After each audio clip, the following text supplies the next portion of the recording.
ஜனம் தமிழ் நேயர்களுக்கு வணக்கம். இன்று நமது அரங்கத்திற்கு வந்திருப்பவர் ஜோதிட சுடர் திரு MS ராமலிங்கம் அவர்களை வரவேற்று நாம் நிகழ்ச்சிக்குள் செல்வோம். வணக்கம் சார். நமஸ்காரமா. இப்போ பொங்கல் வரப்போகுது, பொங்கல் திருவிழா. இதில் பார்த்தீங்கன்னா நிறைய மக்களுக்கு சனி பெயர்ச்சி, குரு பெயர்ச்சி மாதிரி இந்த தை பிறந்தால் வழி பிறக்கும் அப்படின்ற ஒரு நம்பிக்கை இருக்கும். பொங்கல் பிறந்தால் நமக்கு ஒரு நல்ல நேரம் கிடைக்குமா, நல்ல காலம் வருமான்ற ஒரு இது இருக்கும். இந்த தைப்பொங்கல் ஜோதிட ரீதியாக எப்படி இருக்குது மக்களுக்கு? அதாவது இந்த உலகத்தில் பிறந்திருக்கக்கூடிய மனிதராக இருக்கக்கூடிய எல்லாருமே வருங்காலத்தை பற்றி தெரிஞ்சிக்காதவங்களே யாரும் கிடையாது. நாளைய பொழுது நல்லா இருக்குமா, நாளைக்கு எப்படி இருக்க போகிறோம், அடுத்த வருஷம் எப்படி இருக்கும் இப்படிங்கிற பயம் அல்லது ஒரு ஆசை அது உணர்வாகவே கலந்து ஒவ்வொரு நாளும் ஒரு எதிர்பார்ப்பை உருவாக்குகிற தருணத்தில் தான் நாம் இந்த கலியுகத்தில் வாழ்கிறோம். இதில் இந்த தைப்பொங்கல் அப்படிங்கிறது என்ன மாற்றத்தை கொடுக்கும் அப்படிங்கிற ஒரு நல்ல கேள்வி கேட்டீங்க. இந்த தை மாதம் என்றாலே அதுக்கு ஒரு சிறப்பு இருக்குது. அதாவது நிறைய கிராம பாணியில் சொல்லணும்னா சில மாதங்களில் பிறப்பவர்களே ஒரு தனித்துவம் மிக்கவர்கள் என்றெல்லாம் ஜோதிடத்தில் சொல்லப்பட்டிருக்கு. அதில் நம்பர் 1 தை மாதம். இந்த தை மாதத்தில் பிறக்கக்கூடியவர்களை பாருங்கள், ஒரு கான்ஃபிடெண்ட்டாக இருப்பாங்க. எதுலையுமே யாரும் சொல்லாதவற்றை செய்து காட்டக்கூடிய ஒரு உந்து சக்தி படைத்தவர்களாக இருப்பாங்க. இவங்க தான் வருங்காலத்தில் ஒரு பவர்ஃபுல் பீப்புள் அப்படின்னு உலகம் கொண்டாடப்படுகிற இடத்துல போய் நிற்பாங்க. அப்போ இந்த ஒவ்வொரு மாதங்களுக்கும் இருக்கக்கூடிய இந்த சிறப்பில் தை மாதம் தான் முதல் இடத்துல நிற்கக்கூடிய ஒரு மாதம். அதே மாதிரி தை மாதத்தில் பார்த்தீங்கன்னா தெரிஞ்சோ தெரியாமலோ எல்லாருமே ஓரளவுக்கு இனிமையான பொழுதுகள் போகுதுன்னு ஒரு நம்பகத்தன்மைக்கு வருவோம். அதுக்கு காரணம் அந்த இயற்கை கிரகங்களின் சஞ்சாரங்களிலால் இந்த உலகம் ஈர்த்து கொள்ளுகிற விஷயம். இப்போ தை மாதம்னு எடுத்துக்கிட்டால் மகரத்தில் போய் சூரிய பகவான் சனி பகவானுடைய வீட்டில் போய் அமருவார். இந்த கிரக சஞ்சாரங்களில் ஜோதிட சாஸ்திரத்தில் சொல்லப்போனால் சூரியனும் சனீஸ்வரனும் தகப்பனும் பிள்ளைங்கன்னு கொண்டாடுறோம். அப்போ இந்த தகப்பனும் பிள்ளையும் இருவரும் இணைந்து அல்லது தகப்பன் வீட்டில் போய் ஒரு குழந்தை குடியேறுகிறது அப்படிங்கிறது ஒரு குழந்தைக்கு பெரிய ஆனந்தம் தானே, ஒரு தகப்பனுக்கும் பெரிய ஆனந்தம் தானே. இந்த ஒரு தத்துவத்தின் அடிப்படையில் தை மாதம் என்பது சூரியன் அந்த மகரத்திற்குள் நுழைகிற போது நிறைய மாற்றங்கள் நடக்கும். பொருளாதாரத்தில் நல்ல வாய்ப்புகள் வரும். ஒரு சாதாரணமாக இருந்தவர்கள் கூட திட்டங்கள் திட்ட ஆரம்பிப்பாங்க. ஒரு வீடு வாங்கினவங்க கூட 2 மாதம் கழியட்டும், தை மாதம் பால் காய்ச்சிக்கலாம்பாங்க.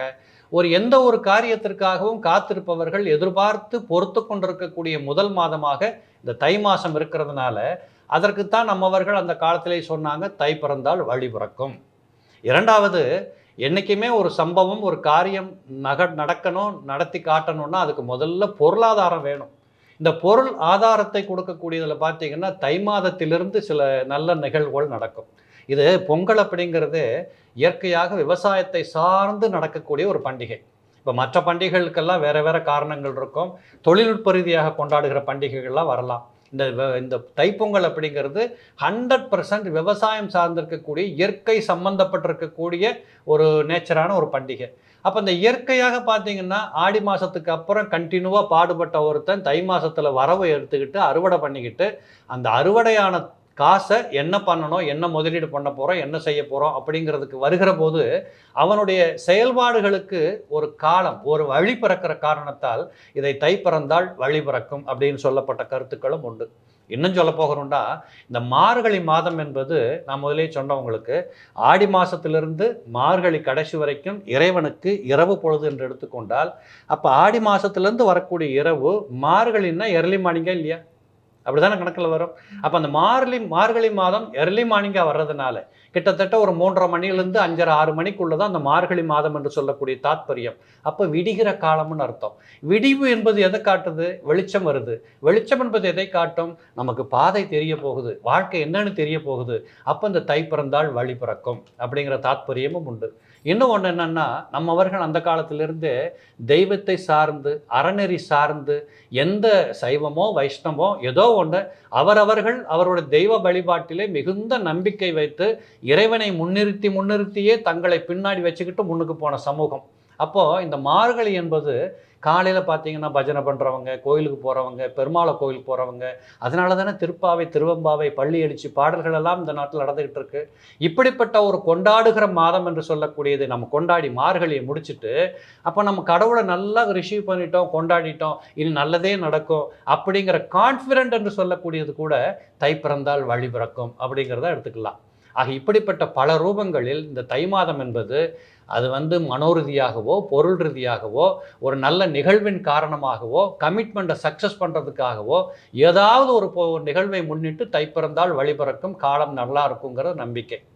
இன்னொன்று, இந்த வருடம் இந்த தைப்பொங்கல் என்று சொல்லக்கூடியது வரக்கூடிய இந்த நாள், இந்த கிரக சஞ்சாரங்கள் எப்படி இருக்குதுன்னு கேட்டிங்கன்னா, சூரியன் மகரத்தில் விற்றிருக்கிறார். இந்த சூரியன் மகரத்திலிருந்து அவர் பாதையில் நகர்ந்து செல்லுகிற போது அடுத்த மாசி மாதம் 1ஆம் தேதி கும்பத்துக்குள்ள நுழைவார்.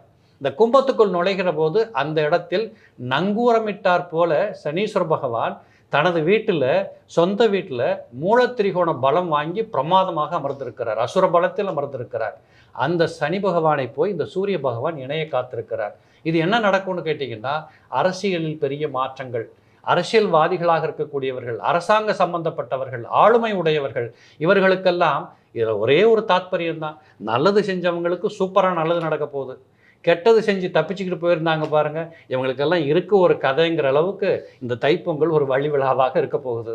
அப்போ இந்த அரசியல் ரீதியாக, இது அரசாங்கத்தில் அரசியல் மட்டும் இல்லை, தொழில் பண்ணுறவங்க கூட, வருமானத்துக்கு அதிகமாக சொத்து ஏமாத்தினவங்க, டாக்ஸு கட்டாமல் போனவங்க, இயற்கையாக அரசாங்கத்தை ஏமாற்றினாலும் சரி, அரசியலில் ஏமாற்றினாலும் சரி, ஆக அவரவர்களுக்கு குற்றத்திற்கு தகுந்தபடி தன்னை புரிந்து கொள்ளுகின்ற ஒரு நிலைப்பாடை இந்த தை மாசி என்று சொல்லக்கூடிய 2 மாதங்களில் நிறைய நீங்கள் பத்திரிகை செய்திகளாக பார்க்கலாம், டிவிலையும் நம்ம பார்க்கலாம். இதெல்லாம் இந்த வருடத்தின் ஆரம்பத்திலேயே காத்திருக்க போகுது. இன்னும் சொல்ல போகிறோன்னா, உங்களுக்கும் தெரியும், இந்த நாட்டுக்கே தெரியும், எலெக்ஷன் வரப்போகுது, மத்திய அரசாங்கத்துக்கு எலெக்ஷன் வரப்போகுது. அப்போ இந்த தை மாதத்துக்கு அப்புறம் அந்த எலெக்ஷன் வரப்போகுது. அது எப்படி இருக்கும்னு கேட்டிங்கன்னா, டெஃபினட்டாக நான் முதல்லையே சொன்ன தகவல், நல்லவர்களுக்கு மிக நல்லது கட்டாயம் நடக்கும். இந்த நாட்டுக்கு துரோகம் செய்ய நினைப்பவர்கள் வாழுவது அரிதி என்று சொல்லக்கூடிய அளவுக்கு ஒதுக்கப்படுவார்கள். இந்த நிலைகளை இந்த தைப்பொங்கல் திருநாள் என்பது பொதுமக்கள் மனதில் எல்லோருக்கும் ஒரு விதையை விதைச்சி காட்டும். ஆளுபவர்கள் நல்லவர்கள், கண்டிப்பாக ஆளுங்கட்சி ஜெயிக்கும் அப்படிங்கிறதுக்கு மத்திய அரசாங்கத்துக்கு ஒரு மிகப்பெரிய நல்ல தகவல் கிடைக்கும். இப்படி இந்த வருடத்தை பொறுத்தளவு கிரக சஞ்சாரங்களில் சில போராட்டங்கள், சில விதமான முக்கிய தலைவர்கள் இவர்கள்லாம் உடல் நலத்தில் கவனமாக இருக்கணும். ஒரு அரசாங்கத்தை அமைக்கிறதுங்கிறது விளையாட்டுத்தனம் இல்லை. எவ்வளவு பாடுபடணும், எத்தனை சுற்றுலா போகணும், எத்தனை விதத்தில் அவர்கள் ரவ்வும் பகலும் உழைப்பாங்க. அப்போ இந்த உழைக்கின்ற நேரங்களில் இந்த சூரியனும் சனியும் இணைகிற காரணத்தால் வயிற்றுக்கோளாறுகள் வராமல் பார்த்துக்கணும், தடுமாறி எங்கேயாவது கீழே விழுந்துடாமல் பார்த்துக்கணும். இது எல்லாருக்கும் பொருந்தும், வயதானவர்கள் மட்டுமல்ல, இளைஞர்களாக இருந்து கட்சியில் ஒர்க் பண்ணக்கூடியவங்களுக்கு கூட இது பொருத்தமான செய்திகளாக பார்த்துக்கணும். அப்போ இந்த அடிப்படையில் பார்க்குற போது இந்த தை திருநாள் என்று சொல்லக்கூடியது அடுத்து வருகின்ற தை மாதம் வருகிற வரைக்கும் இந்த ஒரு வருஷத்துக்குள்ள நிறைய மாற்றங்கள், நிறைய நன்மைகள், உலகளாவிய அளவில் பார்த்திங்கன்னா நம்ம இந்திய திருநாடு உலகத்திற்கே ஒரு தலைமை பீடம் ஏற்கக்கூடிய அளவிற்கு ஒரு நல்ல முன்னேற்றத்தை கவனிக்கும். ஏனென்று கேட்டால், இந்த தை மாதம் இந்த சூரியன் மகரத்தில் அமர்கிற போது சூரியனுக்கு 4வது வீட்டில் குரு பகவான் மிக செழிப்பாக அமர்ந்திருக்கிறார். சூரியனுக்கு 3வது வீட்டில் போய் ராகு பகவான் அமர்ந்திருக்கிறார். இந்த கிரகநிலை சஞ்சாரங்கள் எல்லாம் எதை காட்டுகிறது என்றால், நம்ம நாட்டுக்கு ஒரு பொற்காலம், நாமெல்லாம் ஒரு நல்ல முன்னேற்றத்தை பார்த்து போகிறோம். சாதாரணமாக இல்லை, மிகப்பெரிய அளவில் ஒரு 5-10 ஆண்டுகளுக்குள் இந்தியாவா இது என்று சொல்லுகின்ற அளவிற்கு நீங்கள் ஒருவேளை வெளிநாட்டுக்கு போனீங்கன்னா உங்களுக்கு கிடைக்கிற மரியாதை வேறு, மதிப்பு வேறு. உங்கள் பாஸ்போர்ட்டை கொடுத்தீங்கன்னா இமிகிரேஷன் குத்துற அந்த சீல் கதையோட வேறு. இதெல்லாம் ஒரு காலத்தில் நானே அனுபவிச்சிருக்கிறேன். நான் பல நாடுகளுக்கு போயிருக்கிறேன். இந்தியன் பாஸ்போர்ட்டை பார்த்தா அப்படின்னு இல்லை இப்படின்னு இருந்தெல்லாம் இருந்தது. இப்போல்லாம் அதெல்லாம் இல்லை. அந்த அளவிற்கு வருகின்ற தைத்திருநாளை முன்னிட்டு வருகின்ற அடுத்த வருடம் என்பது மிக மிகச் சீரும் சிறப்புமாக, மிக பிரமாதமாக, இதற்கு தகுந்தபடி நம்ம ஊரில் இன்னொரு பெரிய சம்பவம் நடக்க போகுது.